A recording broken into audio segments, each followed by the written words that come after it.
একদিন ক্লাসে এক ছাত্র তার শিক্ষককে প্রশ্ন করল, হুজুর, কিয়ামতের দিন হিসেব কিভাবে হবে?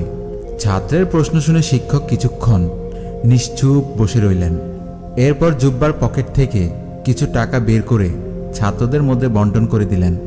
বন্টনের ধারা ছিল এমন: প্রথম জনকে 100 টাকা, দ্বিতীয় জনকে 75 টাকা, তৃতীয় জনকে 50 টাকা, চতুর্থ জনকে 25 টাকা, পঞ্চম জনকে 10 টাকা, ষষ্ঠ জনকে 5 টাকা এবং যে ছাত্র প্রশ্ন করেছিল তাকে দিলেন 1 টাকা। প্রশ্নকারী ছাত্র শিক্ষকের এমন বন্টনে অত্যন্ত মনক্ষুণ্ণ হল ও ভীষণ কষ্ট পেল। সে ভাবল, শিক্ষক তাকে সবার সামনে অপমানিত করছেন। শিক্ষক মুচকি হেসে ছাত্রদের বললেন, আজ তোমাদের ছুটি, তোমরা এই টাকা পুরোপুরি খরচ করবে এবং আগামী শুক্রবার মাদ্রাসার রান্নাঘরে সকাল 10টায় এসে খরচের হিসাব দেবে। শুক্রবার ছাত্ররা মাদ্রাসার রান্নাঘরে উপস্থিত ছিল। শিক্ষক ছাত্রদেরকে চুলায় চড়ানো গরম তাওয়া দেখিয়ে বললেন, তোমরা একজন একজন করে এই তাওয়ায় দাঁড়িয়ে আমার দেওয়া টাকার হিসেব দেবে। প্রথমে এগিয়ে এলো যে ছাত্রকে 100 টাকা দিয়েছিলেন।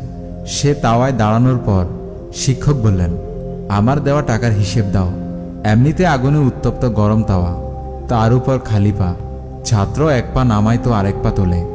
এভাবে অনেক কষ্টে তাওয়ায় দাঁড়িয়ে খরচের হিসাব দিতে লাগলো। 5 টাকা দিয়ে এটি কিনেছি, 10 টাকা দিয়ে ওটা খেয়েছি, 20 টাকা দিয়ে ওই জিনিস কিনেছি। এভাবে অনেক কষ্ট সহ্য করে খরচের সম্পূর্ণ হিসাব দিল। এরপর যাকে 75 টাকা দিয়েছিল সে এলো। এভাবে ধারাবাহিকভাবে একে একে সবাই নিজেদের খরচের হিসাব উত্তপ্ত তাওয়ায় দাঁড়িয়ে দিয়ে গেল। সবার শেষে এলো সেই প্রশ্নকারী ছাত্র যাকে 1 টাকা দেওয়া হয়েছিল। সে এক পলকে দৌড়ে এসে তাওয়ায় দাঁড়িয়ে তার 1 টাকা খরচের হিসাব দিয়ে শিক্ষকের সামনে দাঁড়ালো। বাকিরা যখন তাওয়ায় গরম হওয়া পায়ে পানি ঢালছে তখন সে দাঁড়িয়ে হাসছে। সবার হিসেব দেওয়া শেষ হলে শিক্ষক ছাত্রদের উদ্দেশ্যে বললেন, এই হলো কিয়ামতের হিসাব নিকাশের ছোট্ট একটি নমুনা। যার ক্ষমতা ও সম্পদ যত কম তার হিসেব হবে তত সহজ, যার বেশি হবে তার কষ্ট তত বেশি হবে।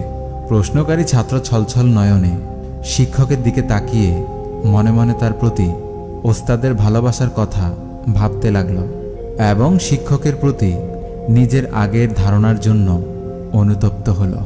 সুতরাং অতিরিক্ত ধন সম্পদের লোভ করার ফলে একদিন সেই ধন সম্পদই আমাদের কাল হয়ে দাঁড়াবে।